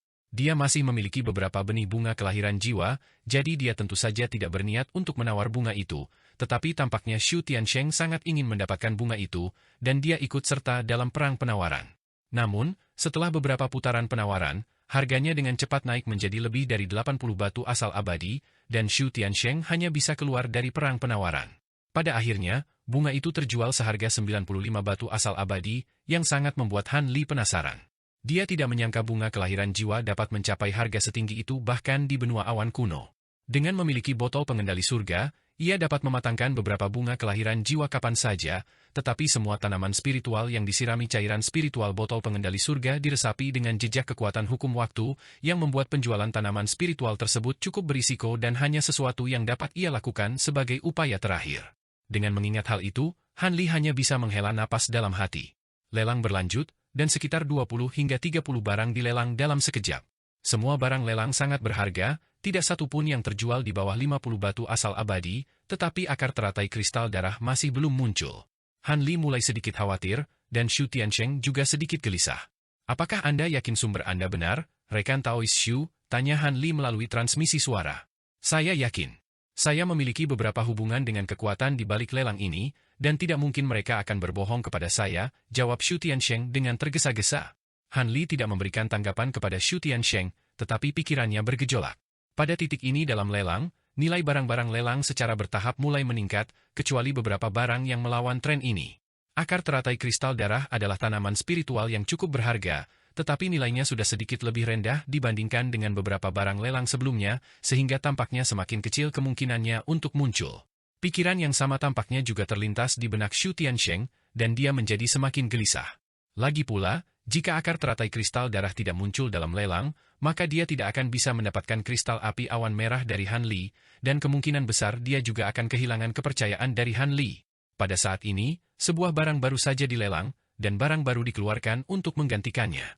Barang baru itu adalah inti binatang iblis tahap abadi sejati atribut api seukuran kepalan tangan yang memancarkan cahaya merah menyala, di dalamnya terdapat lingkaran rune merah tua kecil. Ini adalah inti iblis dari naga merah bersisik emas di puncak tahap abadi sejati akhir, artinya ia selangkah lagi menuju tahap abadi emas pada saat dibunuh. Intinya dipenuhi dengan kekuatan hukum atribut api yang luar biasa, menjadikan ini objek yang sangat berharga bagi mereka yang menggunakan seni kultivasi atribut api. Harga awalnya adalah 60 batu asal abadi, kata sosok pendek itu. Han Li mengangguk sedikit pada dirinya sendiri setelah melihat ini. Menurut deskripsi yang diberikan, binatang iblis yang inti iblisnya telah diperoleh memiliki basis kultivasi yang sangat tinggi, dan fluktuasi kekuatan hukum yang terpancar dari intinya jauh lebih unggul daripada inti iblis tunggangan bangau hitam Zhong Luan. Dengan mengingat hal itu, bahkan Han Li merasa sedikit tergoda untuk ikut serta dalam penawaran. Namun, inti iblis yang begitu berharga pasti akan sangat mahal. Dia sudah mengumpulkan cukup banyak batu asal abadi, tetapi setelah 200 tahun kultivasi dan pemurnian pil, dia hanya memiliki sedikit lebih dari 1000 yang tersisa, jadi dia tidak mampu melakukan pembelian yang tidak perlu. 60. Xu Tiansheng telah mengajukan tawaran pertama. 80. Sebuah suara wanita terdengar, kali ini dari sisi lain Han Li. Han Li menoleh ke arah itu dan menemukan sosok mungil duduk di kursi di sebelah kirinya dekat tepi tempat lelang, dan dilihat dari suaranya, dia tampak masih sangat muda. Han Li memiliki sedikit ingatan tentangnya karena dia adalah orang terakhir yang tiba di tempat lelang, dan dia memancarkan aura dingin dan sulit didekati. 90. Tawaran ini datang dari seorang kultivator tinggi yang duduk di sisi kanan tempat lelang. 100, seru Xu Tiansheng. 120. Kultivator wanita itu tampaknya bersikeras untuk mengajukan tawaran dengan kelipatan 20 batu asal abadi. Xu Tiansheng ragu sejenak, lalu memutuskan untuk mundur dari perang penawaran. Ini sudah harga yang sangat tinggi, dan tidak ada gunanya mengajukan tawaran lebih lanjut. 130. Kultivator jangkung itu menaikkan harga sekali lagi. 140. Kultivator wanita itu sama sekali tidak terpengaruh. Han Li menggelengkan kepalanya sedikit melihat ini. 140 batu asal abadi adalah jumlah yang cukup besar, bahkan untuk kultivator tingkat abadi sejati menengah, dan itu sudah terlalu mahal untuk inti binatang iblis tingkat abadi sejati akhir. Kultivator jangkung itu terdiam sejenak, lalu mengajukan tawaran lagi. 145. 150.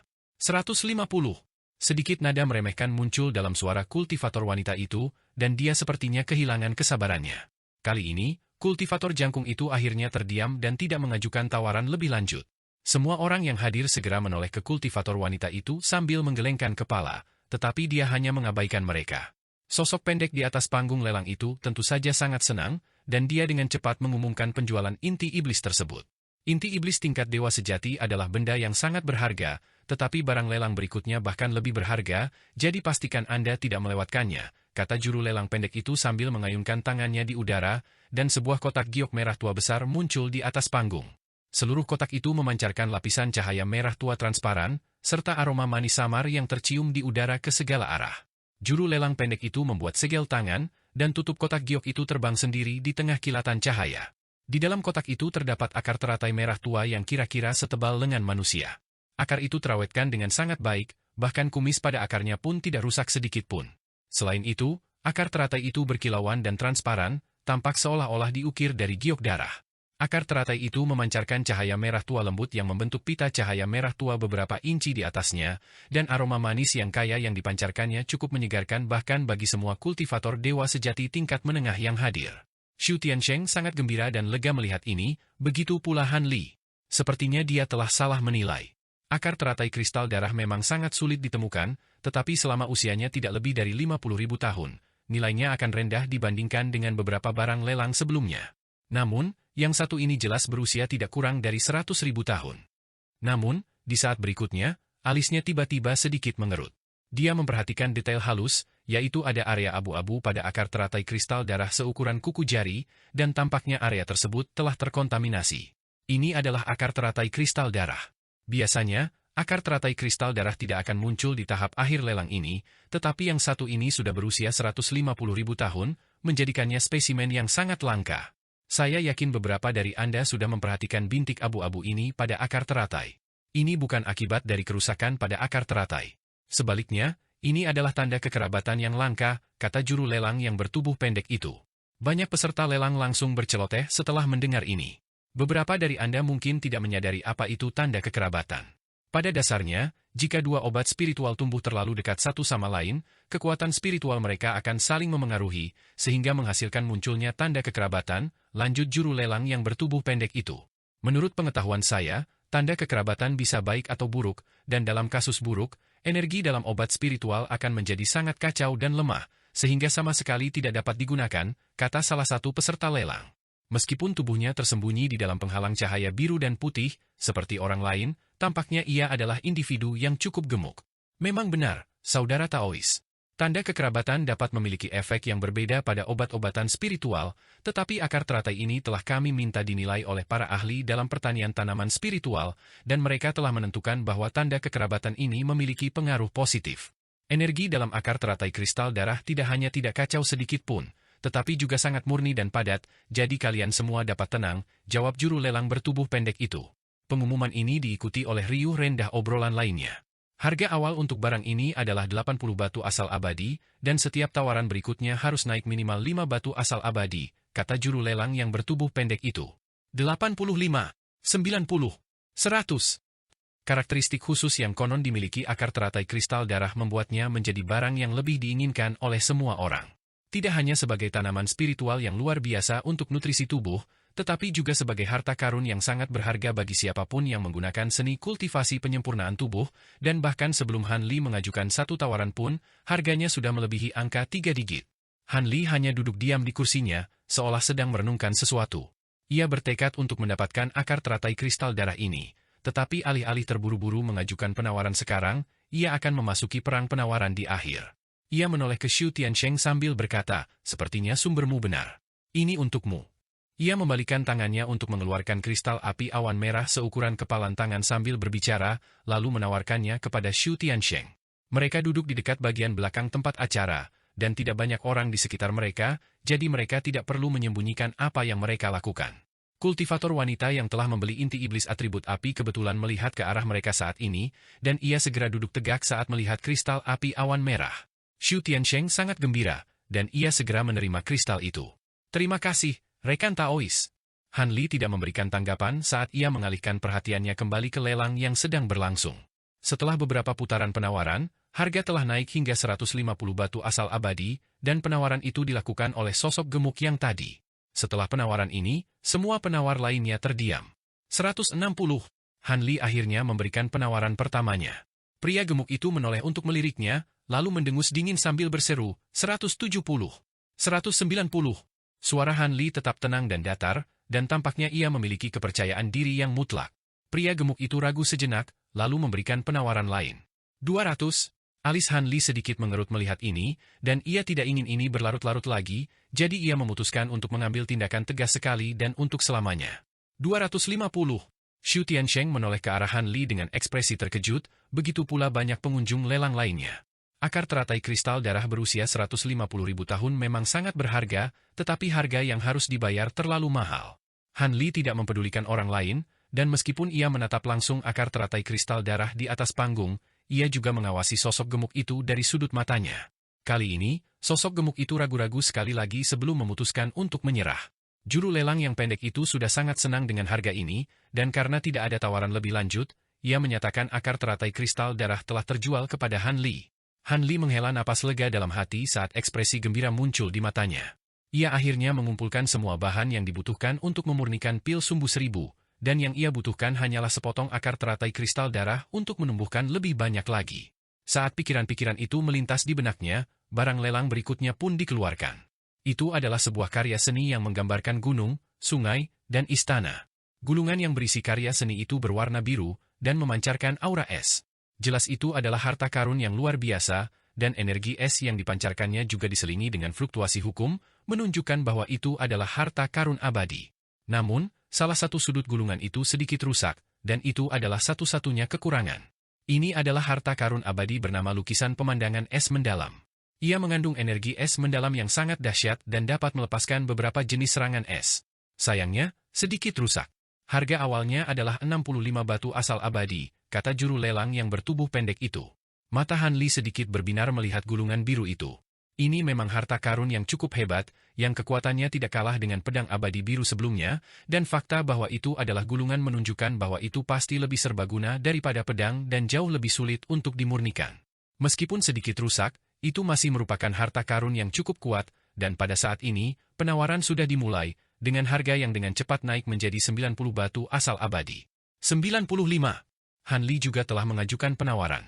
Ia cukup tertarik dengan harta karun abadi ini, jadi ia bersedia membelinya asalkan harganya tidak terlalu tinggi. 100. Penawaran ini diajukan oleh kultivator wanita yang telah membeli inti iblis atribut api. Han Li melirik kultivator wanita itu, dan tepat ketika ia mempertimbangkan apakah akan terus berpartisipasi dalam penawaran, suara lain terdengar dari barisan depan tempat acara. 150. Han Li segera menggelengkan kepalanya dan memutuskan untuk mundur dari perang penawaran. Harga ini sudah lebih tinggi dari harga pedang abadi yang dibeli, dan semua penawar lainnya juga terdiam. 200. Yang mengejutkan semua orang, kultivator wanita yang telah membeli inti iblis itu tidak menyerah, dan dia menaikkan harga sebanyak 50 batu asal abadi dalam satu kali penawaran. Semua orang sedikit terkejut mendengar ini sebelum menoleh padanya dengan tatapan aneh di mata mereka. 200 batu asal abadi bukanlah jumlah yang besar. Semua peserta lelang yang hadir setidaknya berada di tahap abadi sejati tingkat menengah, dan mereka datang untuk berpartisipasi dalam lelang ini, jadi mereka secara alami mampu membayar jumlah tersebut. Namun, batu asal abadi sangat berguna. Tidak hanya dapat mempercepat pemulihan kekuatan spiritual abadi seseorang, tetapi juga dapat membantu seseorang dalam membuka titik akupuntur abadi. Oleh karena itu, kultivator abadi sejati selalu membutuhkan lebih banyak batu asal abadi, dan mereka sangat berhati-hati dalam menggunakan sumber daya ini. Dengan mengingat hal itu, menghabiskan 200 batu asal abadi untuk harta abadi yang rusak sama sekali tidak sepadan. Namun, ini bukanlah akhir dari perang penawaran. 230, balas pemilik suara tajam itu. 250, kultivator wanita itu juga tidak menyerah. 300, 350. Keduanya tampak bertekad untuk mendapatkan gulungan itu, dan dalam sekejap mata, harganya telah dinaikkan ke tingkat yang luar biasa. Banyak pengunjung lelang yang hadir terkejut dengan kejadian ini. Tidak mungkin harta karun abadi yang rusak bernilai sebanyak ini kecuali jika menyimpan semacam rahasia. Dengan pemikiran itu, beberapa orang lain mulai ikut menawar, dan harganya dengan cepat naik di atas 800 batu asal abadi. Pada titik ini, semua orang lain keluar dari perang penawaran, dan kembali menjadi persaingan dua kuda. Cahaya biru berkedip di mata Han Li saat ia dengan hati-hati memeriksa gulungan biru itu dengan alis sedikit berkerut, tetapi betapapun ia menelitinya, ia tidak dapat menemukan sesuatu yang istimewa selain ki es yang mendalam yang terkandung di dalamnya. Secara kasat mata, ki esnya tampak biasa saja, tetapi ia menyadari ada sesuatu yang lebih dari sekadar yang terlihat setelah ia memeriksanya dengan indera spiritualnya beberapa kali. Ini adalah perasaan yang tidak dapat dijelaskan oleh Han Li, dan jika ia harus membandingkannya dengan sesuatu, maka itu sedikit mirip dengan esensi raven api. Setelah memeriksa gulungan itu beberapa saat lagi, ia mengalihkan pandangannya. Tidak mungkin ia akan menghabiskan begitu banyak uang untuk mendapatkan gulungan itu, jadi apa gunanya memikirkan semua ini? 1000. Pada titik ini, pemilik suara tajam itu telah kehilangan ketenangannya, dan jelas bahwa mereka mendekati batas kemampuan mereka. 1200. Suara kultivator wanita itu tetap tenang seperti biasanya. Kali ini, pemilik suara tajam itu terdiam cukup lama, namun tepat sebelum juru lelang yang bertubuh pendek itu menyatakan gulungan itu terjual, mereka melakukan upaya terakhir. 1500, 2000, kultivator wanita itu tampaknya akhirnya kehabisan kesabaran dan memberikan tawaran yang mengejutkan. Semua orang terkejut tak percaya. Jumlah batu asal abadi itu cukup untuk membeli lebih dari 10 harta abadi. Pemilik suara tajam itu kembali terdiam, dan baru setelah beberapa lama mereka mendengus dingin. Tekadmu sungguh mengesankan. Kalau begitu, aku akan menyerahkan gulungan itu kepadamu. Setelah itu, mereka berdiri dan meninggalkan tempat lelang. Han Li memperhatikan sosok mereka yang pergi, dan dia berspekulasi apakah mereka pergi lebih awal karena mereka bersiap untuk mengambil gulungan itu dari kultivator wanita itu secara paksa setelah lelang. Dengan mengingat hal itu, ia melirik kultivator wanita tersebut, dan mendapati bahwa wanita itu tampak sama sekali tidak peduli. Juru lelang yang bertubuh pendek itu juga tampak sedikit terkejut, dan butuh beberapa saat sebelum akhirnya ia mengumumkan penjualan lukisan pemandangan Gletser mendalam. Meskipun gulungan itu hanya bisa diberikan kepada satu orang, semua orang merasa seolah-olah mereka telah disuguhi pertunjukan yang bagus, jadi mereka tidak terlalu kecewa. Lelang berlanjut, dan barang-barang yang dilelang semakin mahal, dengan banyak harta karun berharga dan eksotis yang dipresentasikan menimbulkan godaan besar bahkan bagi Han Li. Sayangnya, tidak ada bahan pil dao di antaranya, dan untuk harta karun lainnya, ia memang memiliki cukup banyak batu asal abadi, tetapi ia harus menabung untuk pemurnian pilnya di masa depan, jadi ia hanya bisa membiarkan harta karun itu lepas begitu saja di depan matanya. Setelah hampir 2 jam lagi, barang lelang terakhir terjual, dan lelang pun berakhir. Baiklah, lelang telah berakhir. Sekarang saatnya acara pertukaran bebas. Para Taois yang ingin menjual atau menukar harta karun dipersilakan untuk naik ke panggung secara bergantian, kata juru lelang bertubuh pendek itu, lalu berjalan turun dari panggung lelang bersama 2 sosok yang lebih tinggi yang menyertainya. Begitu suaranya menghilang, seberkas cahaya putih langsung melesat ke panggung dengan kecepatan yang menakjubkan. Ada beberapa kultivator lain yang ingin maju lebih dulu, tetapi mereka hanya bisa berhenti begitu melihat ini. Dalam acara pertukaran seperti ini, tentu saja lebih baik untuk maju sedini mungkin. Jika tidak, seseorang berisiko kehilangan harta karun yang diinginkan tepat di depan mata mereka, dan itu tentu bukan perasaan yang menyenangkan. Sepertinya aku akan tampil duluan, sesama Taois, pria di atas panggung itu terkekeh sambil menangkupkan tinjunya memberi hormat kepada para kultivator yang telah ia kalahkan untuk naik ke panggung, dan dilihat dari nada suaranya, ia tampak seperti seorang pria tua. Mereka yang kalah cepat naik ke panggung hanya bisa kembali ke tempat duduk mereka, tetapi ada satu sosok kurus dan tinggi yang tetap di tempatnya sambil terkekeh, dengan seni gelombang cahaya yang terangmu, kecepatanmu tak tertandingi, saudara Qiu. Setiap kali aku berpartisipasi dalam acara pertukaran apapun denganmu, kau selalu lebih cepat dariku. Senang bertemu denganmu di sini, saudara Fu. Mohon maaf yang sebesar-besarnya, tetapi aku benar-benar sangat membutuhkan harta karun tertentu, jawab pria tua di atas panggung sambil tersenyum. Sosok kurus dan tinggi itu hanya menggelengkan kepalanya sebagai tanggapan sebelum kembali ke tempat duduknya juga. Saudara-saudara Taois, aku membawa 2 barang hari ini, kata pria tua itu sambil menggerakkan tangannya untuk mengeluarkan sepasang kotak giok, 1 besar dan 1 kecil. Dengan gerakan lengan bajunya, tutup kotak-kotak itu dibuka untuk memperlihatkan isinya.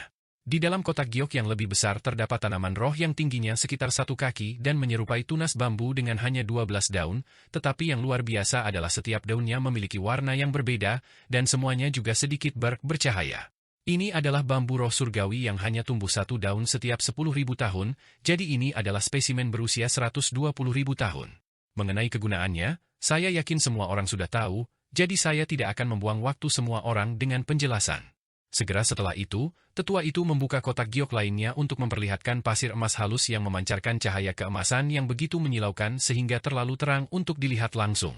Ini adalah pasir emas mendalam, material luar biasa untuk memurnikan pedang terbang atribut logam, dan juga dapat dicampur ke dalam harta karun abadi lainnya untuk meningkatkan ketahanan dan ketajamannya secara signifikan, kata tetua itu. Kedua barang ini segera menimbulkan kehebohan di antara para pengunjung lelang, dan jelas bahwa keduanya telah menarik banyak minat. Sebagai imbalan untuk bambu roh surgawi ini, saya menginginkan ramuan pembuka meridian yang berusia lebih dari 100.000 tahun. Adapun untuk kotak pasir emas mendalam ini, saya menginginkan material spiritual yang mengandung kekuatan hukum atribut bumi sebagai gantinya, kata pria tua itu. Han Li sangat tertarik pada tanaman bambu roh surgawi. Ini adalah jenis tanaman roh yang mengandung sedikit kekuatan hukum racun, dan secara teoritis, dapat digunakan sebagai bahan untuk memurnikan pil yang dapat menyembuhkan semua racun. Ada beberapa tanaman roh penawar di kebun obatnya, tetapi tidak ada yang bisa dibandingkan dengan yang satu ini. Sayangnya, dia bahkan belum pernah mendengar tentang ramuan pembuka meridian ini, dan jelas bahwa lelaki tua itu tidak akan mau menjual tanaman roh yang begitu berharga dengan batu asal abadi. Adapun kotak pasir emas mendalam itu tidak menarik baginya. Tepat pada saat ini, seorang kultivator kurus berdiri, lalu mengayunkan tangannya di udara untuk melepaskan semburan cahaya merah, yang di dalamnya terdapat kotak giok persegi panjang, yang terbang ke platform lelang. Apakah ramuan pembuka meridian ini cukup, rekan Taois? Pria tua itu mengambil kotak giok dan membukanya sedikit, lalu segera menutupnya kembali sambil menjawab singkat, setuju. Setelah itu, ia mengayunkan lengan bajunya di udara untuk melepaskan semburan cahaya putih yang membawa bambu roh surgawi ke kultivator kurus itu. Han Li hanya bisa menghela napas dalam hati melihat ini. Namun, tidak ada yang mau menerima kotak pasir emas mendalam itu, dan pada akhirnya, pria tua itu hanya bisa turun dari panggung. Begitu ia pergi, seberkas cahaya hijau langsung melesat ke panggung seperti kilat, dan itu tak lain adalah pria bermarga Fu dari sebelumnya. Aku membawa sebatang dupa 7 roh yang dapat sangat membantu kultivator dewa sejati dalam membuka titik akupuntur abadi. Jika kau menyalakan dupa ini saat mencoba membuka titik akupuntur abadi, peluang keberhasilanmu akan meningkat sekitar 10%. Sambil berbicara, pria itu mengeluarkan sebuah kotak cendana, lalu membukanya dan memperlihatkan sebatang dupa merah dan hitam yang sudah mengeluarkan aroma yang tak terlukiskan meskipun belum dinyalakan. Hampir semua pengunjung lelang langsung mengarahkan perhatian mereka ke batang dupa tersebut. Harta karun yang dapat membantu seseorang mencapai terobosan tentu saja merupakan barang yang paling diminati dalam acara pertukaran ini. Pria dengan nama keluarga Fu tampaknya cukup senang dengan reaksi semua orang, dan dia menyatakan, sebagai imbalan untuk batang dupa ini, saya ingin buah mask surgawi. Tidak seperti orang lain, Han Li tidak terlalu tertarik pada batang dupa ini. Dia dapat mengandalkan sejumlah besar pil yang telah dia sempurnakan untuk membantunya membuka titik akupuntur abadi, jadi ini bukanlah sesuatu yang sangat ingin dia dapatkan, dan bahkan jika dia mendapatkannya, dia tidak dapat membuat lebih banyak seperti yang bisa dia lakukan dengan obat-obatan spiritual. Batang dupa 7 roh memang cukup langka dan berharga, tetapi buah mask surgawi juga tidak mudah didapatkan, dan pada akhirnya, tidak ada yang mampu menyediakannya. Banyak peserta lelang menawarkan untuk menukar batang dupa tersebut dengan barang-barang spiritual lainnya atau membelinya langsung menggunakan batu asal abadi, tetapi semuanya ditolak. Pertukaran itu terus berlanjut, dan satu kultivator demi satu terbang ke panggung untuk memamerkan harta mereka. Beberapa cukup beruntung berhasil menemukan apa yang mereka cari, tetapi sebagian besar barang yang dipamerkan tidak berhasil ditukar. Ini bukanlah hal yang mengejutkan. Lagi pula, ini bukanlah acara yang besar, dan sebagian besar kultivator yang hadir bukanlah kultivator pengembara. Oleh karena itu, mereka umumnya adalah tokoh-tokoh dengan status yang cukup tinggi, dan barang-barang yang mereka cari jelas tidak mudah didapatkan. Jika tidak, mereka tidak akan datang untuk berpartisipasi dalam acara pertukaran ini. Han Li hanya duduk di kursinya daripada bersaing dengan orang lain untuk terbang ke panggung. Dia menyaksikan prosesi harta karun yang dipresentasikan, dan itu adalah kesempatan yang sangat membuka mata, kesempatan yang jarang muncul. Saat acara pertukaran mendekati akhir, persaingan antar orang yang terbang ke panggung semakin berkurang, dan bahkan ada beberapa kejadian keterlambatan antara satu kultivator dengan kultivator lainnya. Saat terjadi penundaan itulah Han Li memutuskan untuk terbang ke atas panggung, tetapi tepat sebelum ia melakukannya, seberkas cahaya hitam melesat ke panggung di depannya. Meskipun terhalang oleh penghalang cahaya biru dan putih, terlihat bahwa sosok itu diselimuti awan ki hitam yang memancarkan aura jahat yang menakutkan. Han Li duduk kembali tanpa berkata apa-apa, dan seperti orang lain, pandangannya tertuju pada sosok di atas panggung, ingin melihat apa yang akan ia presentasikan. Sosok yang diselimuti ki hitam itu tetap diam saat ia mengeluarkan sepasang kotak batu yang diletakkannya di atas panggung lelang, dan dengan sekali gerakan lengan bajunya, tutup kedua kotak itu langsung terlepas, memperlihatkan kristal ungu semi-transparan dan bola lumpur hitam yang tampak agak aneh. Kristal itu berukuran sebesar kepalan tangan manusia, dan permukaannya dipenuhi lubang dan benjolan, serta urat petir ungu yang saling tumpang tindih. Urat petir ini terus-menerus memancarkan kilat ungu, seolah-olah itu adalah petir yang terperangkap dalam bentuk padat, dan memancarkan aura petir yang dahsyat. Adapun bola lumpur hitam itu, pada pandangan pertama tampak biasa saja, tetapi setelah diperiksa lebih dekat, orang akan menyadari bahwa ia memancarkan lapisan cahaya hitam yang sangat samar yang tampaknya mampu menelan semua cahaya di sekitarnya, memberikannya penampilan yang sangat misterius. Aku menukarkan kristal jiwa petir ini dengan harta abadi atribut petir atau 300 batu asal abadi, dan bola lumpur yin puncak tinggi ini dengan ginseng naga yin berusia 100.000 tahun, kata sosok itu. Senyum masam muncul di wajah Han Li saat mendengar ini. Ia mengira dirinya telah jauh lebih berpengetahuan tentang material spiritual alam abadi sejak bergabung dengan Dao Naga Api, tetapi tampaknya ini masih dalam proses pengembangan karena ia belum pernah mendengar tentang kedua jenis material tersebut. Pandangannya tertuju pada bola lumpur hitam sejenak sebelum dengan cepat beralih ke kristal ungu. Bola lumpur hitam itu jelas merupakan sejenis material atribut yin, jadi ia tidak membutuhkannya saat ini, tetapi kristal ungu itu memberinya rasa familiar. Kekuatan petir yang terkandung di dalamnya sangat mirip dengan petir ungu di mani kerang yang ia peroleh dari laut badai petir, dan ia tidak bisa tidak bertanya-tanya apakah kristal ini berasal dari tempat yang sama. Kristal ungu itu tidak terlalu besar, tetapi mengandung kekuatan petir yang benar-benar dahsyat, jauh lebih besar daripada mani kerang ungu itu. Terdapat pula fluktuasi spiritual samar yang terpancar dari bagian terdalam kristal, menunjukkan bahwa kekuatan petir yang terkandung di dalamnya begitu padat dan melimpah sehingga telah mengembangkan kesadaran. Han Li dengan hati-hati memeriksa kristal itu dengan tatapan penuh pertimbangan ketika sebuah suara tiba-tiba terdengar di benaknya. Daoist Shi telah terbangun, dan ia berkomunikasi dengan Han Li melalui koneksi psikis mereka. Saudara Taoist Han, mohon belilah kristal jiwa petir ini. Ini akan sangat berguna bagi saya. Sejak menyatu dengan boneka Dewa Abadi Emas, Taoist Shi berada dalam keadaan hibernasi, dan Han Li telah mencoba menghubunginya beberapa kali tanpa hasil. Apa itu kristal jiwa petir dan bagaimana kegunaannya bagi Anda, Saudara Taoist Shi? Tanya Han Li. Kristal jiwa petir adalah jenis kristal khusus yang hanya akan muncul di tempat-tempat dengan kekuatan petir yang sangat melimpah, dan tidak hanya mengandung kekuatan petir yang sangat besar, tetapi juga terdapat jenis kekuatan spiritual khusus yang tersebar di dalamnya. Kristal ini tidak hanya sangat bermanfaat bagi mereka yang menggunakan seni kultivasi atribut petir, tetapi juga dapat dikenakan untuk menyehatkan jiwa dan menghindari pengaruh negatif dari iblis batin. Selama ini aku berusaha untuk sepenuhnya menyatu dengan boneka Dewa Abadi Emas, tetapi kemajuannya sangat lambat.